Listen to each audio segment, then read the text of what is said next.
The US, China, Japan, India, South Korea, and Australia. Some are allying, some competing fiercely, but all aim to build the most advanced hypersonic weapons and lasers they can.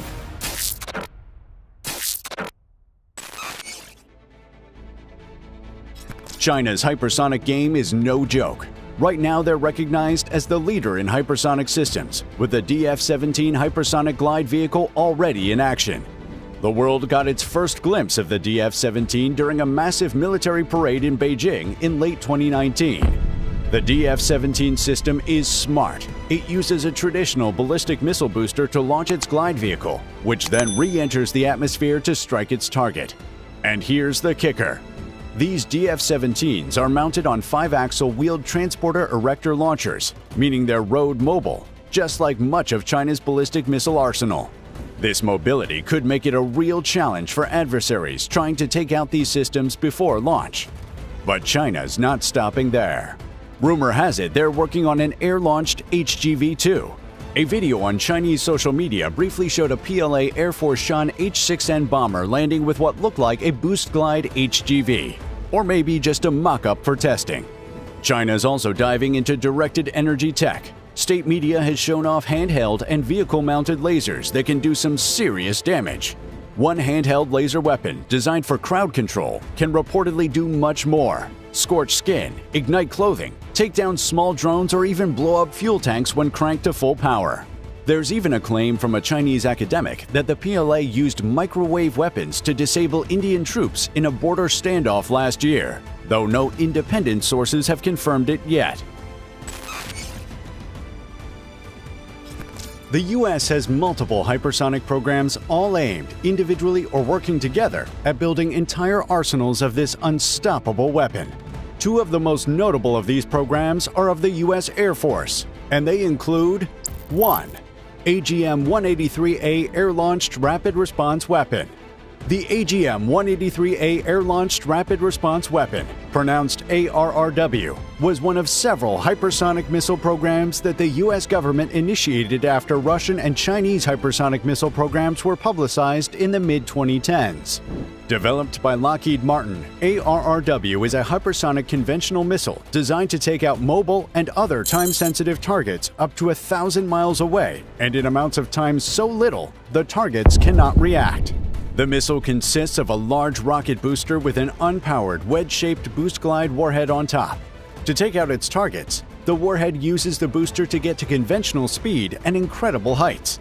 It then detaches from the booster and glides downward into the target at speeds up to Mach 20, or 20 times the speed of sound. It's already beyond theory, too. On May 14, 2022, the $15 to $18 million missile demonstrated separation from the B-52H Stratofortress bomber. Its booster burned for the expected duration, and then the warhead accelerated to hypersonic speeds. The ARRW looked set to become the Air Force's first operational hypersonic weapon. It was expected to start entering service by 2022, where it would be carried by the B-52 bomber fleet. However, in March 2023, after multiple development issues, the Air Force announced its intent to end the program. The results of the current tests with the weapon at a little-known place called Guam will likely contribute to the development of other hypersonic missiles, such as the Hypersonic Attack Cruise Missile. Number 2. Hypersonic Attack Cruise Missile. The Hypersonic Attack Cruise Missile, HACM for short, is the resulting scramjet-based hypersonic weapon from a joint project between the US and Australia. HACM doesn't require a rocket booster like the ARRW does. Instead, it has an air-breathing design that enables it to operate like a conventional missile and yet reach hypersonic speeds while maneuvering. To build the HACM, the US Air Force awarded 3 contracts in June 2021 to Boeing, Lockheed Martin, and Raytheon Technologies for preliminary designs.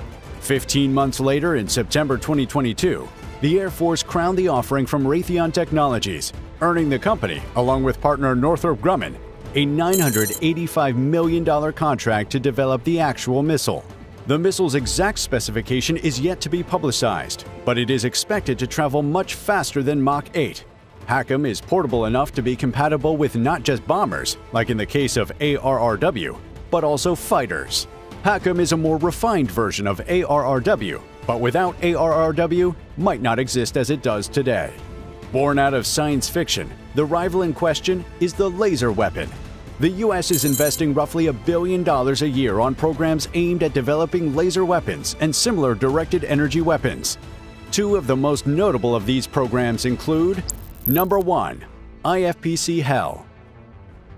The Indirect Fire Precision Capabilities High Energy Laser, or IFPC HEL for short, is a 300 kilowatt laser weapon designed to take out heavy threats such as cruise missiles.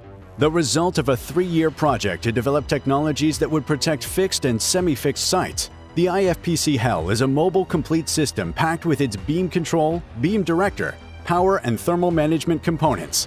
In 2022, Lockheed Martin supplied the Department of Defense with a 300 kilowatt laser that could be integrated into the IFPC HEL. It remains the most powerful laser that Lockheed Martin has ever produced. Number 2. DEM SHORAD. The Directed Energy Maneuver Short-Range Air Defense Laser Weapon, or DEM SHORAD for short, is a more everyday weapon that fires 60 kilowatt laser shots to take out UAVs and other similar-sized targets from 5 miles away. It could achieve this by blinding sensors, causing aerodynamic failure, disabling target engines, detonating fuel supply, or detonating an onboard explosive payload prematurely. An interesting feature of the DEM SHORAD is its level of intelligence.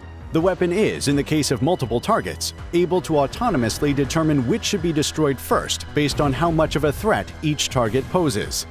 DEM SHORAD was well developed in a record time of under 2 years. And once completed, the system will be mounted on the rugged Stryker infantry armored vehicle to traverse the battlefield with ease and grill some targets. India's Ministry of Defense laid out some ambitious goals in its 2018 Technology Perspective and Capability Roadmap. Over 200 new pieces of equipment were outlined for induction by the late 2020s, and one of the highlights? A tactical high-energy laser system for both the Army and Air Force. They're envisioning a laser weapon mounted on a high-mobility vehicle built to knock out everything from electronic warfare setups to radar antennas. And it's no small dream. They're aiming for a 20-kilometer range with target-locking capabilities and even a potential role in anti-satellite missions from land or air. The estimated price to make this high-power laser vision a reality is $100 million. Then there's the BrahMos 2 hypersonic missile, fully homegrown and a real game-changer for India's maritime defense. Originally based on Russia's Zircon cruise missile, the BrahMos 2 is built for speed, though it's reportedly capped at Mach 6 for export control reasons, compared to Zircon's Mach 7+. Still, with a range of 500 to 1,000 kilometers and its role as a maneuverable anti-ship missile, the BrahMos 2 is set to give India a serious edge in the waters.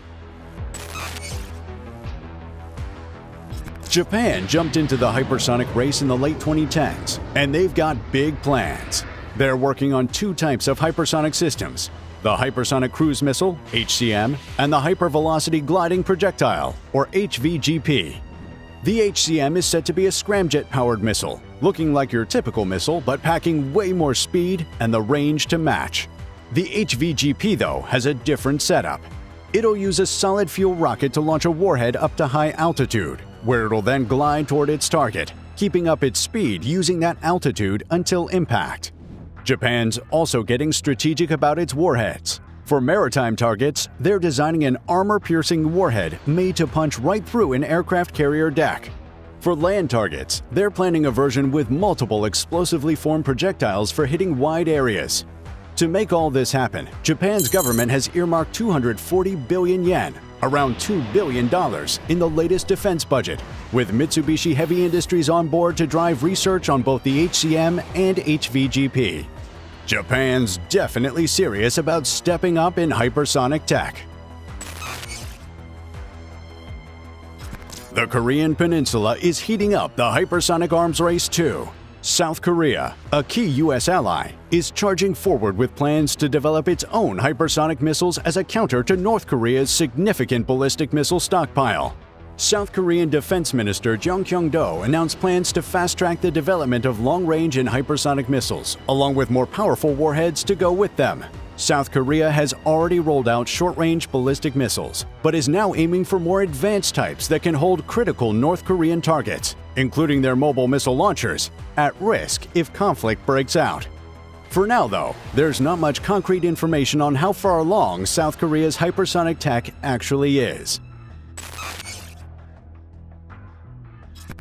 In 2020, Australia rolled out two major defense documents, committing 9.3 billion Australian dollars, or 7.1 billion US dollars, to ramp up its hypersonic weapons and directed energy capabilities. Australia's been digging into hypersonic tech for a while, mainly through the Hypersonic International Flight Research Experimentation, or HIFIRE program. This program pulls together talent from the government's Defense Science and Technology Group, the University of Queensland, the U.S. Air Force Research Lab, and big players like BAE Systems and Boeing. Their goal? A scramjet-powered precision strike missile that can hit Mach 5. If all goes as planned, it could be in service by the late 2020s or early 2030s. But Australia's not stopping at hypersonics. The Force Structure Plan calls out another game-changer: a directed energy weapon system that's set to be integrated into armored fighting vehicles with enough power to take out targets as hefty as main battle tanks. And they're looking to use this tech for protecting naval vessels against cutting-edge threats too. Leading the charge in directed energy tech is Australian company Electro-Optic Systems, with over 35 years of laser expertise. They already provide space domain awareness services, tracking objects in space for Australia and allies. Now, they're also building a scalable directed energy counter-drone weapon for the Australian Defence Force, starting with a 26-kilowatt continuous wave laser. Australia's serious about staying ahead in the high-tech arms race. Hypersonic missiles and laser weapons are groundbreaking weapons in every way. They introduce to the battlefield capabilities that do not currently exist. With the budgets, manufacturers, and governments on board, the only piece left to complete these weapons is you giving this video a like and subscribing to this channel. So do that now for these new, unstoppable weapons. Thanks for watching.